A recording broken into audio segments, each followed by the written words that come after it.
rendirnos ante Él y poder cantar a esa gran fidelidad que Él ha tenido para con cada uno de nosotros. A pesar de nuestras infidelidades, a pesar de nuestras flaquezas, a pesar de todas las situaciones difíciles que pasamos y de los asuntos que vivimos, Él siempre va a permanecer fiel a cada uno de nosotros. Siempre va a estar con su misericordia, con su amor, con su gracia extendida ante nosotros.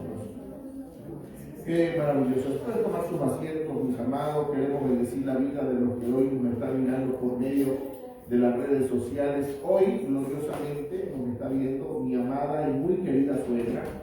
Está ahí con nosotros. Por favor, agradezco, hermanos, no se metan con las suegras, eso es malo. Es malo. Las suegras para nosotros son una gran bendición. Y hoy le damos la bienvenida. Nos está mirando por medio de las redes sociales. Igual, yo sé que algunos de los que no han podido estar presentes están allí en las redes sociales, aquellos que nos están mirando de Estados Unidos y otros países. Sean bienvenidos a esta su casa, Casa Serpi. Y a los que están presentes, que la gracia del Señor siga abundando y que el conocimiento y la sabiduría de nuestro Rey pueda llenarnos en esta hora. Bueno, quisiera hablar un poquito de aquella gran libertad que recibió el pueblo de Israel por causa de un clamor ya hecho anticipadamente. Yo sé que todos los que estamos acá, hemos en algún momento de nuestra vida hemos estado orando por algo particular, el cual Dios nos ha respondido. Todos somos testigos de las respuestas de Dios. Todos somos testigos de que Dios restaura, todos somos testigos de que Dios sana, todos somos testigos de que Dios liberta. O sea que hemos sido testigos de que la oración ha hecho el efecto o ha logrado lo cometido en el ámbito de lo que nosotros deseamos para con Dios. Hemos pedido por sanidad, hemos recibido sanidad. Hemos pedido liberación, hemos recibido liberación. Y Israel no escapa de este asunto. Israel durante muchos años y durante mucho tiempo estuvo clamando en diferentes ocasiones sobre su liberación, sobre su defensa, sobre su justificación, sobre un milagro de alimento, un milagro de finanzas X. Y Israel en todo momento recibió de parte de Dios una respuesta eficaz. No podemos nosotros dudar de lo que Dios estuvo haciendo con Israel. Está plasmado en las Escrituras, está plasmado en la palabra del Señor, todo lo que Dios hizo con él. Y uno de los eventos particulares es que en un momento en el que Israel gozaba quizás del privilegio en Egipto, gozaba de algunos lujos dentro de aquel lugar que no les pertenecía a ellos, que no eran propietarios de Egipto, pero se habían hecho parte de aquella nación. Y en un momento determinado muere el rey, muere el faraón que le estaba otorgando privilegio y se levantan faraones, los cuales comenzaron a esclavizar y comenzaron a hacer cosas en contra de Israel. E Israel, por la opresión que tenían, comenzaron a clamar delante de Dios, comenzaron a pedir para que hubiese una liberación. Dentro de ese ámbito, Dios levanta a un hombre llamado Moisés. Todos conocemos la historia de Moisés, sabemos cómo fue el nacimiento, el desarrollo, sabemos cómo fue la huida de Moisés al desierto, sabemos también que Moisés fue llamado por Dios por medio de una zarza ardiendo, la cual le impactó, le impresionó, y lo que Dios le dijo fue que el clamor de su pueblo había llegado a su presencia y necesitaba libertarlos del cautiverio de Egipto. Ahora, esto era un clamor permanente dentro del corazón del pueblo de Dios, dentro de un ámbito de cautiverio, dentro de un ámbito de esclavitud, dentro de un ámbito de opresión. Todo aquel que se siente esclavitud, opresión o cautiverio va a tener la necesidad de degustar o querer probar la libertad, el ser libre. Israel no está excepto de esta situación. Israel estaba viviendo bajo una esclavitud y añoraba ser libre, añoraba tener libertad en los ámbitos personales. Dios escucha la oración, prepara a un hombre llamado Moisés, le dice: ve y trae libertad a mi pueblo. Moisés va y con señales y prodigios le da convicción tanto al pueblo de Israel como al faraón de que era necesario libertar al pueblo. En el momento de la liberación, Israel logra tomar todos los bienes que pudo y llevarlos consigo. Y en el camino a su libertad, resulta que se consiguen con el Mar Rojo, con aquel gran mar que le estorbaba para poder ser totalmente libre. Y surge algo impresionante dentro de este asunto, porque cuando ellos llegan y están al frente de aquel lugar, dicen: no hay escapatoria. La Biblia dice, o la Biblia narra específicamente, que Dios endureció el corazón de Faraón, y Faraón se levantó nuevamente para perseguir a Israel, esclavizarlo y volverlo o regresarlo a su tierra. Cuando Dios hace esto, Faraón se levanta y agarra todo el ejército y se va en contra de Israel. Cuando mira a Israel a sus espaldas, consigue un ejército que viene en batalla para tomarlo nuevamente cautivo. Pero cuando mira a su frente, mira un gran mar, el cual está evitando el avance y el crecimiento que ellos deseaban en cuanto a su libertad. Escuche esto: esto no es nada fácil para aquel pueblo que durante mucho tiempo clamó. Dios respondió, mandó señales, están a punto de ser libres. Viene un ejército a matarme, hay un mar que no puedo pasar. Yo sé que muchas personas hoy en día no hemos podido sentir de esta manera, queriendo tener la libertad en algunos ámbitos de nuestra vida, y surge algo en nuestro alrededor, en nuestro contorno. Cuando por fin logramos vivir tranquilos en nuestra casa, nos visita la suegra. Cristo, siempre pasa algo, hermano. Oye, no puedo ser tan libre si la suegra me está viendo. Cristo, eso. Entonces, cuando ya vemos que por fin está al final del túnel, la luz, ya vamos a salir, resulta que ocurre alguna otra cosa y nos vuelve a sumergir en alguna problemática. Siempre sucede algo como esto en nuestras vidas. ¿Y cuál es la reacción que nosotros tomamos? Porque no todos actuamos de la misma manera, no todos reaccionamos delante del problema de la misma forma. Israel tenía algo muy peculiar en cuanto a la reacción que él tomaba delante de las dificultades, y la reacción continua de Israel era una queja en contra de Dios. Siempre, hermano. No he leído una alabanza de Israel o una gloria de Israel que diga: ¡ay, hay problemas! ¡Qué bueno! ¡Qué chévere! Como decimos los venezolanos. ¡Qué chévere que hay problemas! ¡Qué chido que hay situaciones difíciles en nuestra vida! Israel, cada vez que se presentaba algo como esto, decían: ojalá no hubiésemos quedado en Egipto. Nos viniste a traer este desierto a morir.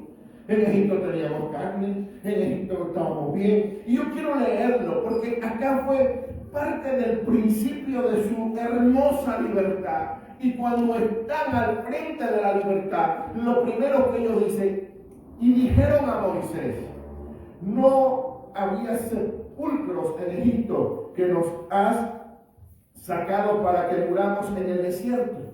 ¿Qué fue lo primero que dijeron? En Egipto había sepulcros donde nosotros pudiéramos morir. Ahora nos sacaste al desierto y aquí vamos a morir. Comenzaron a quejarse delante de Moisés por causa de lo que ellos estaban viviendo. A veces nosotros queremos tener una libertad, y como lo he dicho en otras ocasiones, pero amamos nuestras cadenas. Queremos ser libres en nuestra propia cárcel. Queremos ser libres, pero estando presos allá en los lugares donde nos demandan o nos están haciendo esclavos. Y ahí estaba Israel quejándose, no tan solo delante de Moisés, sino quejándose delante de Dios por causa de la libertad que Dios estaba provocando en nuestra vida. Quiero decirte algo, amada iglesia, en esta hora. nosotros hoy en día estamos viviendo quizás individualmente, cada uno de los que está acá, viviendo dificultades, problemas y asuntos internos. Lo que no sabemos es que muchos de los asuntos problemáticos que estamos viviendo son provocados por la mano de Dios para que veamos realmente quiénes somos en este camino.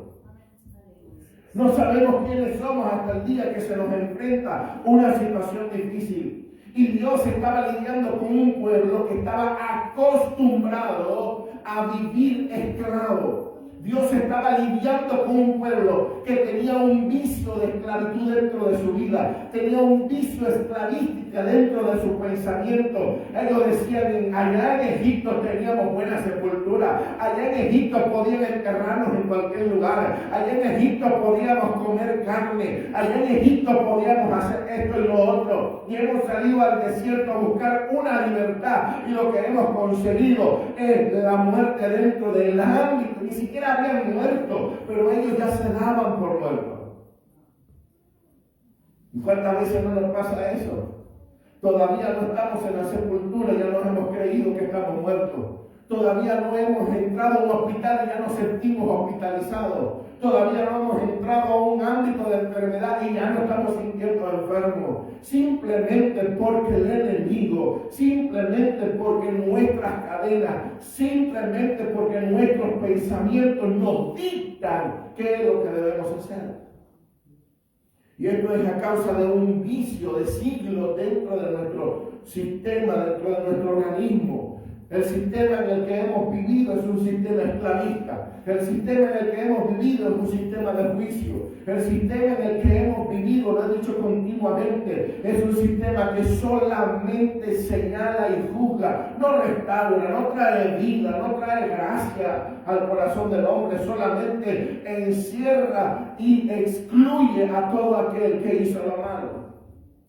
Ese es nuestro sistema, ese sistema lo hemos levantado. Israel estaba en un sistema esclavista, el cual cuando se consigue detrás de ellos con un ejército para matarlo y delante de ellos un mar que no puede ser pasado a nado, ellos se sintieron derrotados. Entonces el apego a lo pasado, el apego a lo viciado es lo que no nos deja ver en quién nosotros hemos creído. Por lo tanto, tiene que levantarse un hombre como Moisés para recordarles al pueblo lo que es Dios para con ellos. Y Moisés se levanta y le habla, Éxodo 14:13 dice, y Moisés dijo al pueblo, no temáis, estad firme y ve la salvación de Jehová, que Jehová hará hoy con vosotros, porque los egipcios que hoy habéis visto, nunca más para siempre lo veréis. Jehová peleará por vosotros y vosotros estaréis tranquilos. ¿Qué preocupación miró Moisés en el corazón de esta gente? Esta gente lo único que sabía era arar la tierra, ser granjeros, ser gente del campo, construir casas y viviendas, hacer construcciones para los egipcios. Esta gente no sabía pelear, esta gente no sabía batallar, esta gente no sabía tomar un armamento para salir a la guerra. Pero ese es el gran problema de nosotros, que nosotros creemos que vamos a hacer las cosas de parte de lo que conocemos y no de parte de lo que Dios conoce. No sé si me explico en este ámbito. El problema de la iglesia está basado en que es según su fuerza, es según su conocimiento, es según su estrategia y no según la estrategia de Dios. Entonces, cuando nos topamos con algo que no podemos, que no sabemos, que no tenemos las cualidades ni las capacidades de poder solventarla, es a donde se nos tranca todo. Es en donde decimos, ¿y ahora qué hago? Un ejemplo, de repente a usted vienen y le sueltan un micrófono delante de 30,000 personas y usted dice, ¿ahora qué hago?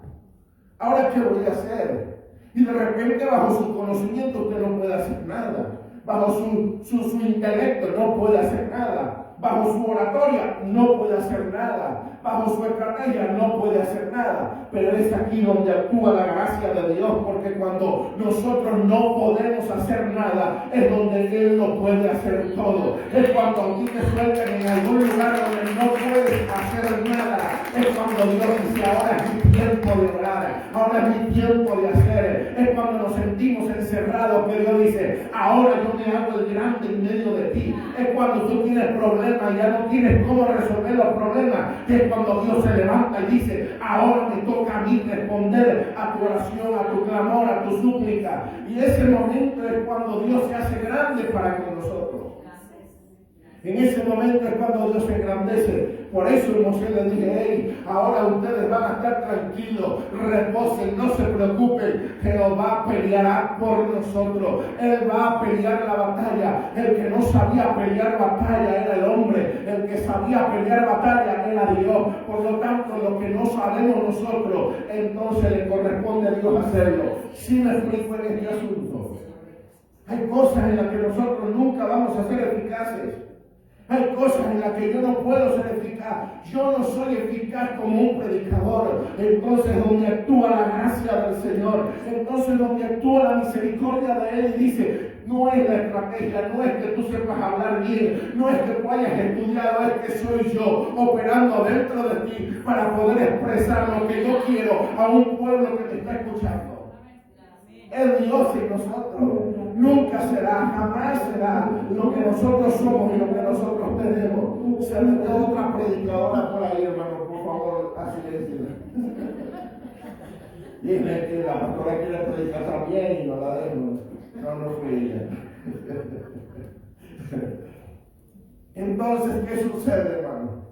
Que donde tus fuerzas no llegan, que donde las cosas que tú estás haciendo no las logras ver, que donde la medicina no ha logrado hacer algo, que donde el médico no ha logrado llegar, llega el Señor.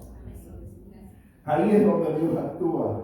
Porque Dios estaba esperando que el pueblo de Israel mirara a la gente que estaba persiguiéndola. Por eso endureció el corazón de Faraón, levantó a Faraón en contra, se llevó a todo el ejército para pelear. Por eso permitió que el cruce donde ellos estaban a tope fuese un mar donde no podían ver más nada sino agua adelante. Ahora, hay otro gran problema que se presenta delante de Moisés, que fue clamar a Dios cuando no necesitaba clamar a Dios. Escuchen, buscar a Dios cuando no se necesitaba buscarlo. Y dice, pastor, ¿cómo es esto? Porque cuando Dios ve todo el asunto, Dios le habla a Moisés, Éxodo 14:15. Entonces Jehová dijo a Moisés, ¿por qué clamas a mí? ¿Por qué clamas a mí? Di a los hijos de Israel que marchen. Yo sé que para todo hay un tiempo. Así es. Hay tiempo de orar, pero hay tiempo de accionar. Cuando ya Dios dice, escuché la oración del pueblo, Dios estaba dando una afirmación a Moisés. Yo la escuché, yo voy a responder. Cuando el pueblo está delante del problema, ya él no necesitaba orar, ya él necesitaba accionar, porque ya Dios había escuchado. Hay cosas por las cuales ya Dios escuchó y por las cuales Dios no te va a traer respuesta, porque ya la respuesta está en tu acción. ¿Me explico? Ya Dios no va a venir a decirte, ora por el endemoniado para yo librarlo. No. Libera del demonio. Es una acción que me corresponde. Es algo que me toca a mí hacerlo. Ya no le corresponde a Dios, hay una declaración. Es como, y discúlpenme si algunos todavía están bajo observación, es como orar por cielos abiertos. Dios te dirá, no tienes que orar por cielos abiertos. Ya yo los abrí desde el día que tú creíste. Entonces, desde el día que tú crees, los cielos ya están abiertos para ti. Tú caminas bajo cielos abiertos, lo dice la Biblia. Entonces, cantar, abre los cielos, Dios. y derrama tu lluvia. Ya Dios los abrió. Yo no necesito orar, ni cantar, ni decirle a Dios que abra algo que ya está abierto. Es paradójico, es ilógico. No está en lo correcto hacer algo que ya Dios determinó que iba a hacer. Entonces Israel tenía una multitud detrás de ellos que lo estaba persiguiendo, un mar que estaba delante de ellos, que lo estaba agobiando, no permitía pasarlo, y lo único que Dios le dice: no oren, no clamen, no me pidan a mí algo que ya yo voy a accionar. Dile al pueblo que avance, camine. Y cuando ellos comenzaron a caminar, el mar comenzó a retroceder. Donde ellos estaban pisando, comenzaba a secarse la tierra. Donde ellos estaban avanzando, el mar le estaba dando permiso para que ellos avanzaran. Entonces, creo que nos corresponde a nosotros como iglesia es avanzar en medio de la dificultad. Porque cuando tú avanzas, la enfermedad se detiene. Cuando tú caminas, el problema se aparta. Cuando tú comienzas a avanzar en los ámbitos para los cuales Dios te llamó, entonces las cosas que están delante de ti tienen que volverse a tu favor. Todas las cosas. Cuando tú aplicas el avance, cuando tú comienzas a caminar, cuando tú comienzas a andar en medio del problema, se me está cayendo el mundo, pero no importa, yo sigo la palabra que Dios declaró sobre mi vida. Pero se me está cayendo la casa encima, no importa, yo sigo avanzando. Pero que la suegra nos está visitando, no importa, usted camine adelante, porque la gracia del Señor está con usted. El Señor está haciendo algo. El Señor está hablando, solamente está esperando el avance de su iglesia. El avance de lo que estamos acá. Miren algo particular. Porque una de las cosas que nosotros hoy en día hemos estado afirmando y afianzando dentro del corazón de la iglesia es que podamos hacer una separación entre lo que es la ley y entre lo que es la gracia. Israel, podíamos tomarla como ejemplo, que vivió un momento en el cual estaba viviendo bajo una ley y Dios le presentó una gracia. Israel quería seguir recordando la ley. En la ley teníamos tumbas donde nos pudieran sepultar. En la ley teníamos alimento. Y ahora nos trae esta gracia, una libertad que no entendemos. Eso es lo que estaba reflejando el panorama de aquella historia en Israel. Ahora, si lo traemos a nuestro tiempo en cuanto a ley y gracia, el Señor le habla al apóstol Pablo, y el apóstol Pablo le escribe a la iglesia de los Gálatas, dándole una reseña de lo que estaba pasando entre la ley y la gracia. Y en el libro de Gálatas, capítulo 3, versículo 23, dice: pero antes que viniese la fe, hablando de la gracia, antes que viniese la fe, estábamos confinados bajo la ley, encerrados por aquella fe que iba a ser revelada. O sea, que dice que antes de que llegara la gracia, la libertad, el privilegio del Espíritu Santo del corazón del hombre, antes que llegara esa manifestación permanente, estábamos encerrados en una ley y no podíamos recibir aquella fe mientras estuviéramos encerrados en esa ley.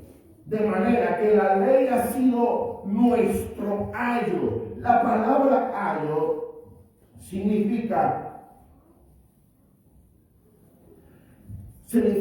cuidador, significa, vamos a ponerle un término que entendamos, niñera, alguien que protege, alguien que levanta hasta un cierto desarrollo al niño y a la persona. Y esta frase se utilizaba en los términos bíblicos para la gente que vivía en la realeza y no podía atender ni educar a su hijo, sino que le colocaba un ayo. Y cuando le colocaba el ayo estaba encargado de enseñarle todos los reglamentarios para su desarrollo y crecimiento hasta cierta edad en la que ese niño podía andar solo, podía caminar solo. De la misma manera se utilizaba para algunos profetas, los cuales ellos se consideraban un ayo para un rey, un ayo para una persona que estaba en desarrollo y crecimiento hasta que esa persona entendiera en plenitud algunos ámbitos de la vida o algunos ámbitos de la tierra. Y esto pasa cuando el Señor le habla a la ley llamándola ayos y le dice: la ley para nosotros fue un ayo, el cual por un lapso de tiempo nos preparó, nos mantuvo capacitándonos, nos mantuvo con algunas enseñanzas, pero no era para quedarse con nosotros, no era para permanecer a nuestro lado, no. Ese ayo, ese cuidador, fue hasta un momento que llegó Cristo, y cuando llegó Cristo, ese ayo no tuvo que soltar a las manos de aquel que vino, ese ayo no tuvo que soltar a los pies de Cristo. ¿Por qué? Porque Él nos cuidó por un tiempo para poder llegar a aquel que por realidad o por manifestación permanente nos iba a cuidar a cada uno de nosotros. Y por eso ese año dice: no, ya llegó uno mayor que se llama gracia, ya llegó uno mayor que se llama Cristo, ahora le corresponde a Él. Y en ese ámbito el apóstol Pablo, hablándole a la iglesia, le dice: de manera que la ley ha sido nuestro ayo para llevarnos a Cristo, a fin de que fuésemos justificados por la fe. Pero venida la fe, ya no estamos bajo ayo, o sea, ya no estamos bajo ley, bajo gobierno. Entonces, cuando nos enfrentamos nosotros a situaciones difíciles, ¿a dónde acudimos? ¿A la gracia, a la fe o al ayos? Cuando nos encontramos en una situación fuerte, con una situación en la que decimos: no, aquí le voy a poner un ejemplo para que lo entendamos mucho mejor. Imagínese usted que usted consigue a alguien en adulterio. Y dice: ay, fulana de tal cayó en adulterio, la hermana, ay, esa hermana. ¿A dónde acude usted? ¿Qué haría usted en ese caso? Yo estoy seguro que muchos de los que hoy estamos pensando en el ayos, pensando en la ley, diríamos: apedréenla. Apedréenla. Hay que apedrearla. Ah, no, pastor, pero que aquí en la iglesia no apedreamos a nadie. Bueno, entonces siéntenle en la última silla. Quítenle toda actividad. Suspéndanla. No le den absolutamente nada. Y que se quede sentado en la última silla. Eso es un pensamiento de años. Porque a la mujer que consiguieron en el acto de adulterio la trajeron a los pies del maestro, y el maestro le preguntó: mujer, ¿dónde están los que te acusan? No, Señor, ya no hay ninguno que me acuse. Entonces yo tampoco te acuso. Levántate, vete y no peques más. Jesús nos dijo: siéntenle en la última banca y apedréenla, agárrenla y pónganla y exhíbanla, digan que ella es una pecadora y que no va a tener participación ni en el púlpito, ni en el altar, ni llámelo como usted quiera llamarlo. Entonces, ¿qué es lo que estamos haciendo? Estamos volviéndonos al ayo, que es lo que enseñaba la ley para todo aquel que adulteraba. El libro, y se lo vamos a colocar ahí en pantalla si podemos. Libro de Levítico, capítulo 20, versículo 10. Ahí, como decían los chinos, ahí lo dice claramente. Toda mujer o hombre que era concebido en adulterio era reo de muerte. Esa es la ley, hermano. Pero la gracia dice: yo, cuando lo vio Jesús, le digo: yo no te condeno, vete y no peques más. ¿Ve la diferencia? Ahora, si usted el día de hoy supiera de alguien, ¿qué hace? Por eso es que Dios no deja que nos enteremos de nada. Porque somos los primeros que agarramos la piedra y decimos: como nos creemos más santos que otros, como nos creemos que nunca vamos a pecar, que nunca vamos a fallar, agarramos la piedra. ¿Dónde está? ¿Quién fue el que falló? De repente sale su mamá y dice: fui yo. Mamá, perdóname. Porque ¿sabe algo? Póngale el rostro al pecado y todo cambia. Póngale un rostro al pecado.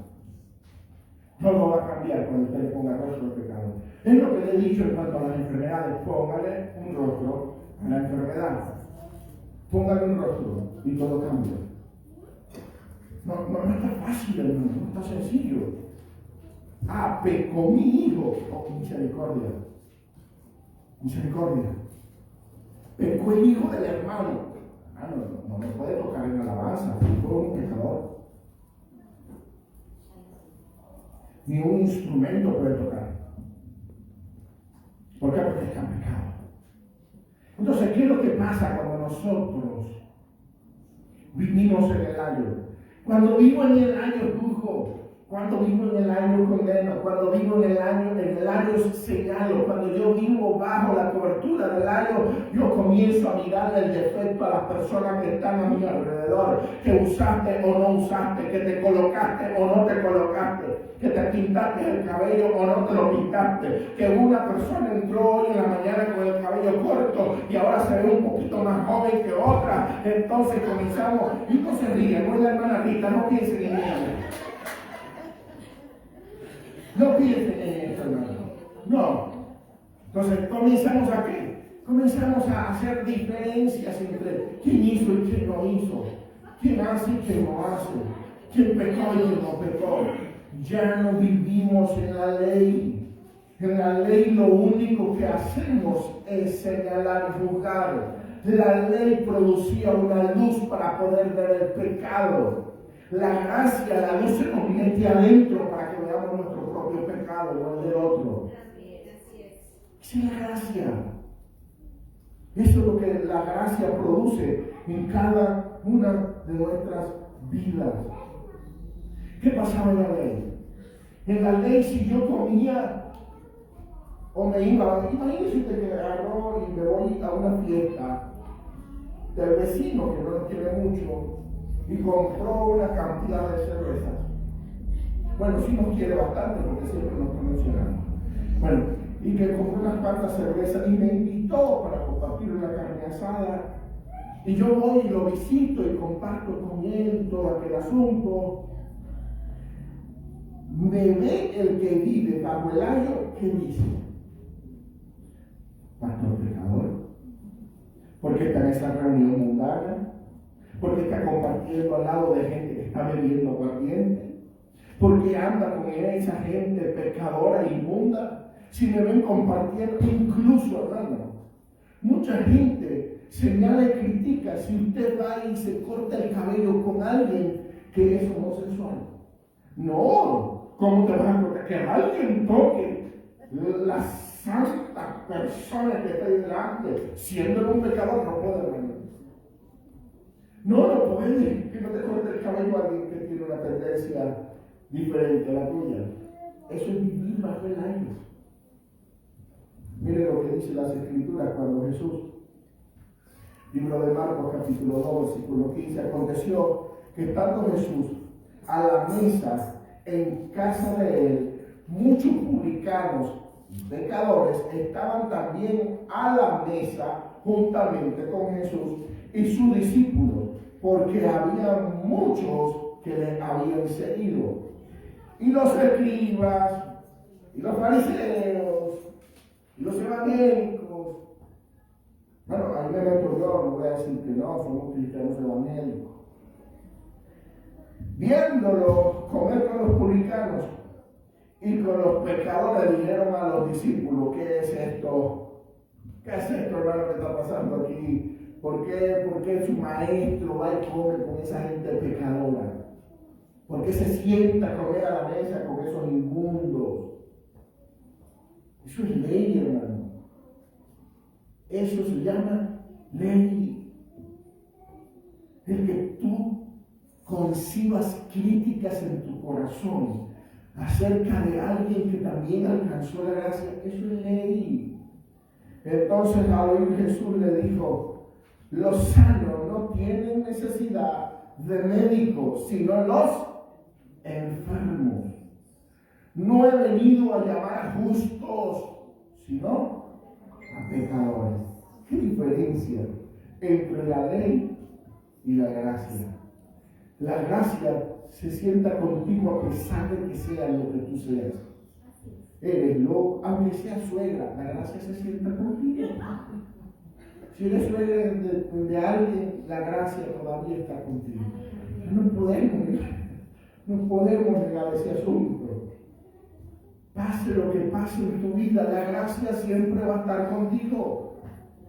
Ahí va a estar el Señor pendiente. Eres publicano, eres pecador, tienes problemas, tienes asuntos internos que todavía no has resuelto. Para eso Cristo vino a sentarse contigo a la mesa. Y es lo que no hemos entendido dentro del ámbito de ley y de gracia. No, pero es que el pastor fulano cayó en pecado. Siéntelo en la última silla. Si fuese Jesús, ¿qué fuera dicho? ¿Qué fuese enseñado si fuese Jesús?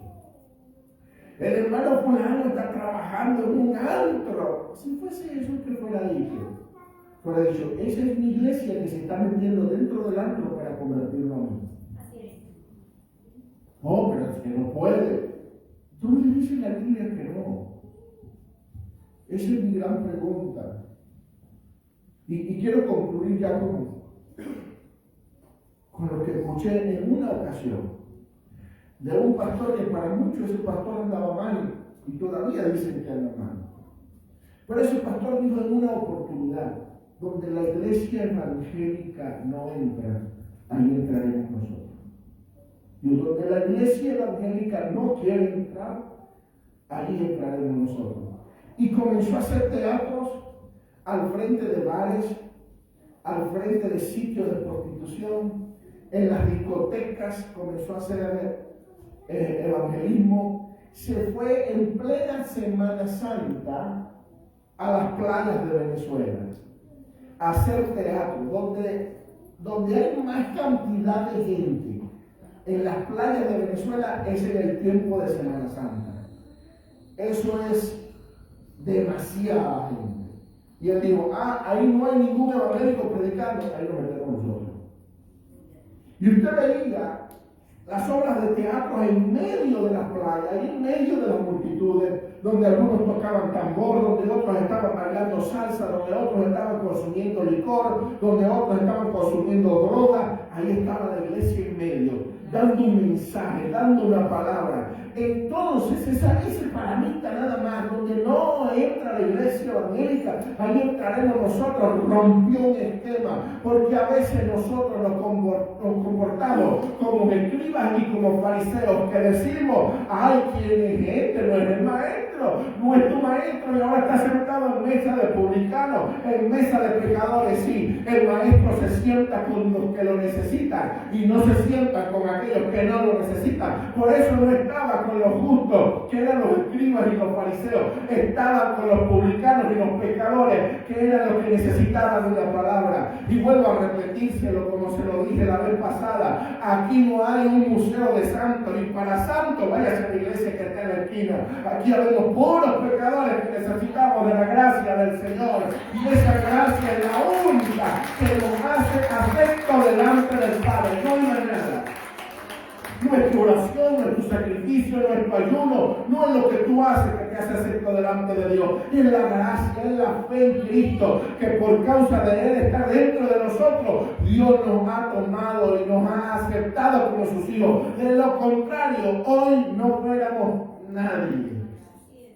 Es su gracia, simplemente su gracia. Por lo tanto, mis amados, quiero concluir con lo que dijo Jesús. Al oír esto, Jesús dijo, los sanos no tienen necesidad de médicos, sino los enfermos. Y cuando les habló el Señor, aquí he venido a llamar ¿qué? A la gente injusta, a los pecadores. No he venido a andar con la gente justa. Vengo con aquellos que, por eso es que hoy estamos en esta casa. Por eso hoy no podemos reunir. Por eso hoy nosotros necesitamos saber que aunque detrás hay un ejército señalándonos y juzgándonos, y delante nos falta romper cantidades de estructuras de pensamiento, hoy el Señor nos sigue diciendo, avanza. No necesitas estar orando para que yo rompa, necesitas avanzar para que veas las rupturas que hay delante de ti, las sanidades que van a ocurrir, los milagros que van a pasar, las cosas gloriosas que se necesitan en nuestras vidas solo van a ocurrir o a pasar cuando yo camine, no cuando me quede estancado. porque el estancamiento retrasa, hermano. Cuando tú solamente estás, y con esto concluyo para que terminemos la transmisión de lo que tenemos en las redes sociales, cuando tú te estancas en el defecto de alguien, cuando tú miras solo el problema de las demás personas, es porque todavía vives bajo una ley. La luz no se te ha metido dentro, que vemos nuestras propias miserias, nuestros propios defectos. Mientras yo siga pendiente de